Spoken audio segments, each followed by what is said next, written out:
天氣好好啊，有啲熱咯，中間有啲曬。不過因為早開始都唔係太影響嘅。但係人好多咯。香港就逼啲咯，大家就競爭性強啲，咁就好有戰意嘅咁樣咯。我就好唔同喎，我嗰個 section 嗰啲咧，全部都係好分喎，好好玩喎，個個都跑第一次跑10K，係非常非常非常滿意自己嘅成績。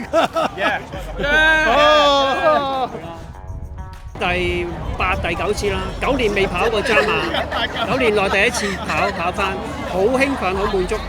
應該超過10次啦，一般啦，時間就即係打氣嘅地區比較少啲咯，即係落翻嚟中環打後先至有咯，其他地方可能即係個氣氛比較好啲咯。中環個氣氛都好好嘅，不過就時間太短啦，得嗰幾分鐘。咁如果將個沿途有一半時間咧，可以俾人打氣咧，就好好多。